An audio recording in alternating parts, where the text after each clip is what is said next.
At my sister's baby shower, my mom raised a champagne glass to our princess in her beautiful new home. Disbelieving, then my dad smiled and pulled out a house deed, a tremor of pain. The crowd clapped. My sister cried. It was my apartment, quiet. Fury, I stood there frozen. By sunrise, every appliance, every bulb, even the light switch covers were gone. My sister texted, "Is this a joke?" I said, "Not yet. Wait for the punchline." Raina had always believed in building things, structures, relationships, homes. As an architect in the heart of Austin, she spent her days sketching out futures for other people, transforming blueprints into spaces filled with light and life. But her apartment, that modest 2-bedroom on the east side, was different. It wasn't just another project, it was hers. Every corner, every crack, every fixture had a story. The reclaimed wood shelves she'd mounted herself, the antique light sconces she found in a flea market in Marfa, the custom arched mirrors she'd hauled in through the stairwell by herself. It was a sacred space, a symbol of independence and identity. She was close with her younger sister Layla, or at least she used to be. Layla had always been the favorite. It wasn't even subtle. Their parents spoiled her with praise, with gifts, with second chances. When Raina graduated with honors, they nodded. When Layla dropped out of her second college and announced she wanted to become a wellness influencer, they threw a party. But Raina never held it against her, not completely. She loved her sister. She wanted her to succeed, so when Layla invited her to the baby shower, Raina went. She bought a thoughtful gift, a handcrafted wooden cradle she'd ordered weeks in advance. It was expensive, imported from Scandinavia, and engraved with the baby's name. She wrapped it in pale pink linen and placed it carefully in the back seat of her car. The event was held at a rented space in downtown Austin. There were balloon arches, grazing tables, themed drinks, and a photographer capturing every curated moment. As Raina walked in, she felt the usual pang, that ache of being slightly out of place at her own family's event. But she smiled and found a corner to sit in, waiting for the gift-giving portion to begin. Then came the toast. Her mother stood up, beaming. "To our Layla," she said, raising a champagne glass. "Our princess, our miracle, and now ... mother." There were murmurs of awe and camera flashes. Raina sipped her drink quietly. Her father stood beside her mother. "Into new beginnings," he added, holding up a large envelope. "We wanted to do something special, something lasting." Layla giggled, covering her mouth. "You guys didn't have to." He pulled out a folded document and began reading. "By the power vested in the Travis County Clerk's office, this deed hereby transfers ownership of the property located on..." Raina's heart stopped. She knew that address. It was her address. Her apartment. There was a pause, then an eruption of claps and cheers. Layla screamed, "What?" and hugged both of them tightly. "This is insane," she squealed, holding the deed up for photos. "You got me home?" Her parents laughed, basking in the applause. Raina didn't move. She stared at the paper in Layla's hands, her mind trying to process the impossibility of it. "That can't be real. That had to be a mistake." They couldn't have. She blinked, hoping someone would notice her. Say something, explain. But no one looked her way. Not her mother, nor her father. Not Layla. Not a single person in that room realized or cared that they had just stolen her life's anger and handed it over like a baby shower favor. Raina stood up slowly. Her throat was dry, her limbs numb. She turned with all her gift still in hand and walked out. She didn't cry. Not yet. She didn't scream. She just left. The late afternoon sun hit her face as she stepped outside. It was blinding and too warm. Like everything was too real. She reached her car, placed the cradle in the trunk, and got in. She sat in the driver's seat with the engine off, staring at the wheel for a full minute. Her phone buzzed. A cousin tagging her in a story. When your fam surprises you with a whole apartment, hashtag blessed, hashtag baby shower vibes. Raina powered. The phone off. She drove home. Not home anymore, she supposed, but it still had her keys, her things, her scent. She didn't stop to think. By 6 a.m. the next morning, the apartment was stripped bare. The appliances gone, light switch covers removed, furniture hauled out by a moving truck she hired overnight. By the time Layla texted, "Is this a joke?" Raina responded calmly, "Not yet, wait." Raina didn't go back to their apartment, after emptying it. She drove aimlessly through the winding highways that hugged Austin's edges, past familiar streets and unfamiliar corners. Her heart was numb, but her mind spun like a turbine, refusing to stop. She kept hearing her father's voice, "A gift from all of us." All of us. What did that mean? Who was us? And why did they think they could erase her so cleanly? She gripped the steering wheel tighter as her car coasted down. South Congress. She remembered every struggle that apartment held.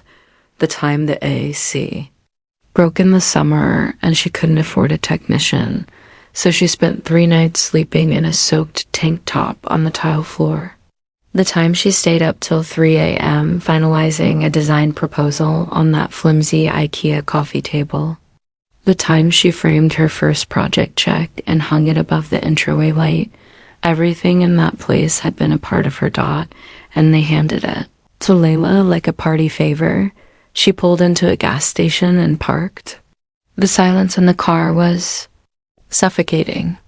She exhaled shakily, letting her forehead rest against the steering wheel. Then, without looking up, she whispered to herself, "They didn't take my apartment. They took my name off it." The distinction hit harder than she expected. She reached for the glove compartment and pulled out a manila folder. Inside were copies of the original mortgage documents, signed and dated by her and her parents. When she first bought the place, she hadn't been able to qualify for the full mortgage herself. Her parents had co-signed. It was supposed to be temporary, and it was. Within 2 years, she'd refinanced, paid off the balance, bought out their share. She had the wire transfer receipts and notary papers to prove it. They shouldn't have access to the deed anymore. Not legally, but her parents still had copies of the original documents that listed them as co-owners. From the time before she refinanced, she realized what had happened. They had taken those old documents and filed a fraudulent deed transfer, quietly, while smiling in her face. And in one move, they'd stripped her of her home and gifted it to her sister like it was theirs to give. Raina's chest rose and fell slowly. That wasn't just betrayal, it was fraud. Her hands trembled, but her face didn't flinch. In the passenger seat, her phone buzzed again. She glanced at the screen. It was Layla, another message. This one read, "You knew they wanted to help me out. Don't be dramatic. You have money. You'll be fine." Raina stared at the text for a long time. Her jaw clenched so tight her teeth ached. She thought about the sacrifices Layla never saw. The loans, the late nights, the heartbreak of being the responsible daughter. The quiet erosion of self every time her success was treated like a fluke and Layla's whims were treated like destiny. They had always asked Raina to understand, to be the bigger person, to be patient, to be generous, and she had not until now. Raina set the phone down and started the engine. Her breath steadied and something cold settled in her spine. Let them have it then, the shell of what she built. Let them decorate it with Pinterest boards and live laugh love signs. Let them pretend it was ever theirs to give. They'd stolen her home, but not her power, because Raina didn't just build walls and roofs. She built plans. She had blueprints for everything. And this time, It wasn't about floor plans, it was about justice. She would start with a title company, have the deed reviewed, pull the transaction history, cross-reference it with bank statements, payoff letters, and refinance records. She knew real estate law.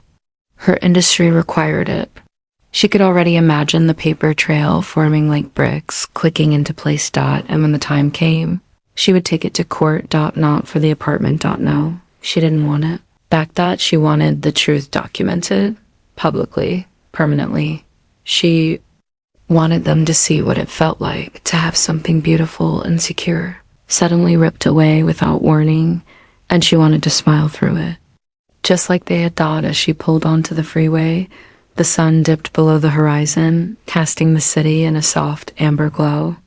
The skyline stood firm, unshaken by the day's betrayals. Raina glanced at her rearview mirror. Her eyes were tired, but sharp. She wasn't running, she was resetting. This wasn't the end of her story, it was just the fault line. The shift. The rupture before the rebuild. And she wasn't afraid of starting over. Not when she had the blueprint, not when she finally stopped asking for permission. Let them enjoy their stolen prize. They just made the worst mistake of their lives. They'd underestimated the woman who built it all. Raina sat cross-legged on the floor of her temporary Airbnb. Manila folders spread out in a half moon around her like a battlefield of truths. Her laptop was open, tabs scattered across the screen, emails, scanned documents, PDF receipts. Her fingertips hovered above the keyboard, twitching with a strange combination of grief and growing resolve. Then it happened. She found the notary email. There it was, dated 3 years ago. A formal confirmation from the title office verifying the transfer of ownership.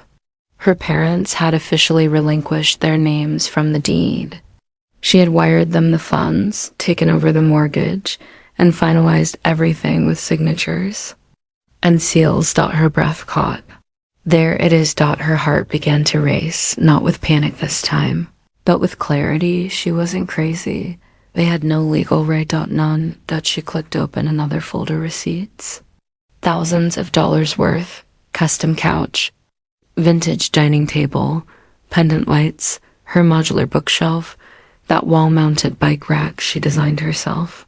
All purchased from her accounts. Dated. Tracked. Every single thing. Her phone buzzed. Another Instagram notification, Layla posting pictures of the baby shower of her apartment, laughing under her chandelier, sitting on her leather armchair.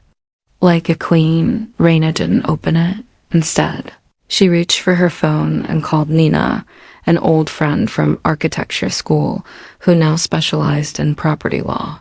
Raina? Nina sounded groggy. Everything okay?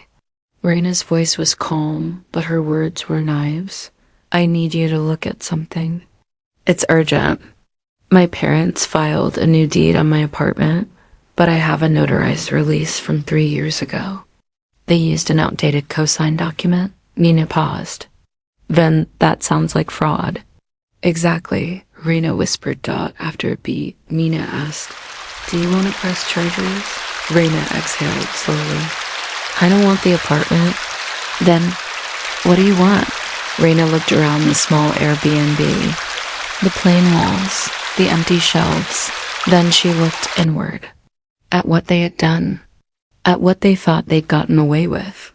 I want them to know they never owned a piece of me. She said. Nina didn't need more. Send me everything. Raina hung up and began compiling files. PDFs clicked into place. Every receipt, every thread, every dated transfer. A digital tapestry of ownership, but then her mind shifted, the apartment's contents. Her eyes widened. Sat back, stunned for a moment. The deed might claim the property, but nothing inside it, not one lamp, not one curtain rod, was part of that transfer. Unless they itemized the interior assets in a bill of sale or additional legal clause, which they hadn't, then by law, every piece of it. Still hers, all of it. A wave of realization surged. Through her, she didn't have to fight for the building. She could take back the soul of the place. Strip, get bare, erase every ounce of herself from their little fairy tale. Her mouth curled into a slow, knowing smile. Time to redecorate. To zero, she pulled out her notebook and made a list not of items, but moments. The first night she cooked ramen on that stove, the shelf where she kept her grandfather's watch, the corner where she cried after losing her first client, the window where she watched fireworks on New Year's Eve. They didn't just take a home.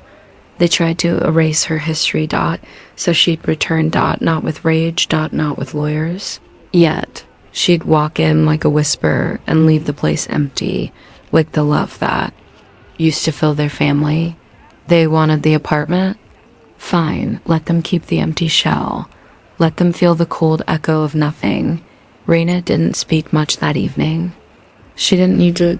By midnight, she had lined up 3 moving vans and a discreet crew of night shift professionals she occasionally used on high-end renovation jobs, no questions asked. Paid in full. One condition, be there at 3 a.m. sharp. She didn't want witnesses.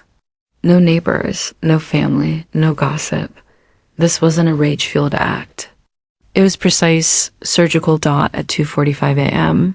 She parked down the block from her own former apartment and watched the quiet street stretch under orange streetlights. The building stood still, unaware of the extraction about to take place inside it. By 3:01, the crew had arrived, 2 men and a woman, all wearing dark uniforms. She greeted them with a nod and unlocked the front door. As soon as the movers stepped in, the operation began like clockwork. The oven gone in 20 minutes.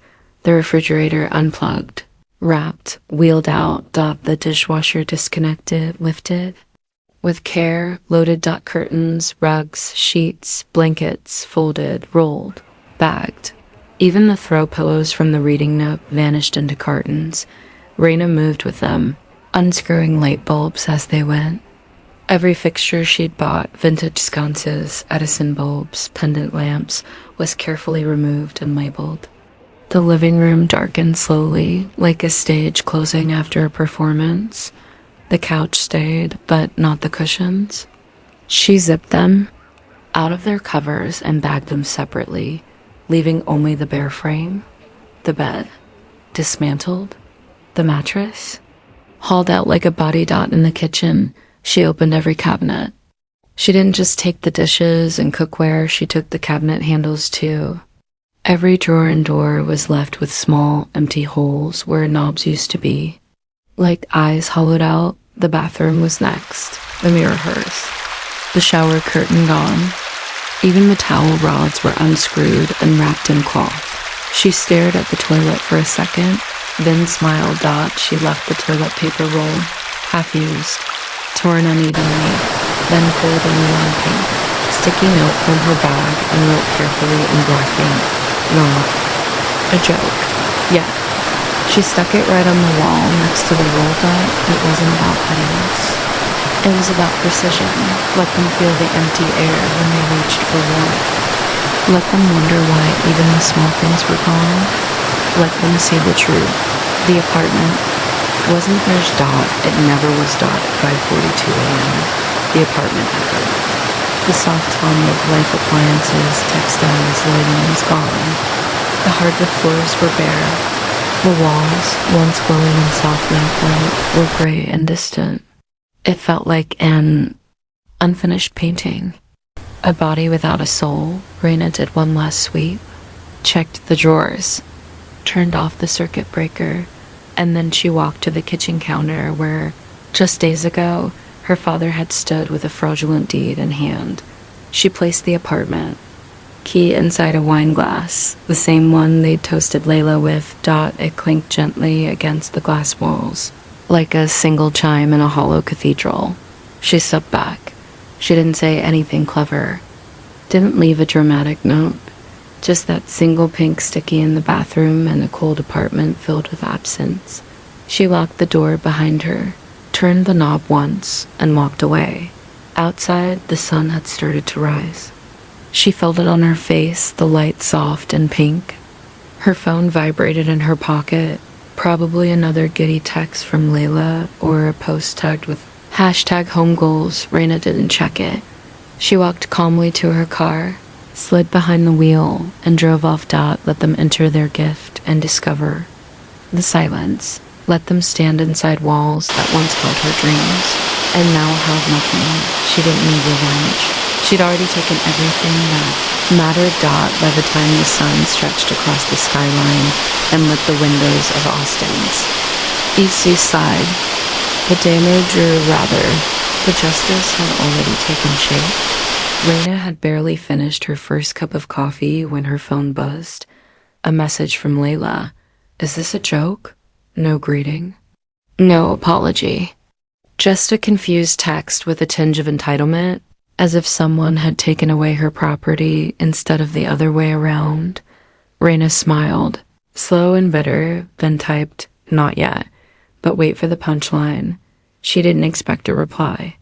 Nor did she care. An hour later, her phone chimed again, not from Layla this time, but from Nina.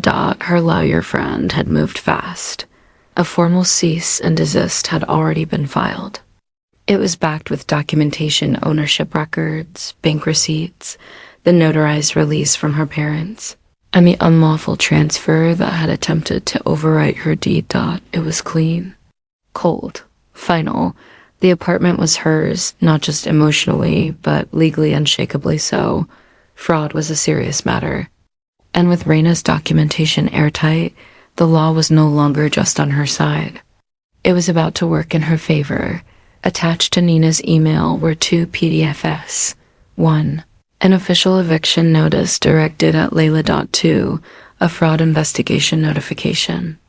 Addressed to both parents. Raina read them both twice, calmly. No joy, no glee, just relief. Like watching a storm cloud pass after months of thunder. Meanwhile, across town, Layla must have returned to what she expected to be her new, gifted castle. Instead, she would have found a stripped-down shell. No appliances, no warmth, no furniture. Just empty rooms, holes where drawer handles once were, and that lone half-used toilet paper roll with a pink, sticky note beside it. Raina could imagine the rage on her sister's face. The shock. The confusion. She hoped she screamed, because when someone tries to rewrite your story and hand it to someone else, the only power left is to rewrite the ending on your terms. Her phone rang next. This time, her mother. Raina let it ring once. Twice, 3 times. Declined. A few minutes later, her father tried. She declined again. Then the phone rang a 3rd time. Layla. Ignored. But the 4th call. She answered. It was her mother again, voice trembling with practiced concern. Raina, sweetheart, can we just talk? Please, this has all gotten out of hand. Your sister didn't know. Raina's voice was ice, steady, measured. My betrayal. There was silence on the line. She continued. You all stood there, smiling, laughing, while you handed over something that wasn't yours to give. Not one of you looked at me. Not once. You didn't forget me, Mom. You erased me. Please, her mother said softly. We just thought you wouldn't mind. Raina laughed, just once. Sharp and quiet. I minded. She paused, let it hang there. Now, toast the consequences. Her mother tried again. Can we fix this? Raina, it was meant to be a blessing. Layla needed a place to raise her baby. Raina didn't flinch. Then she can build. One like I did. And with that, she whispered into the phone, and she hung up. Then she did exactly that. No theatrics. No sobbing. Just a clean break shirt, elegant, and deserved. Raina placed the phone face down on the table, exhaled deeply, and leaned back in her chair. The kind of breath that came after years of swallowing her, pride and biting her tongue. No more. This wasn't revenge. It was justice served cold. Calculated and wrapped in legal paperwork.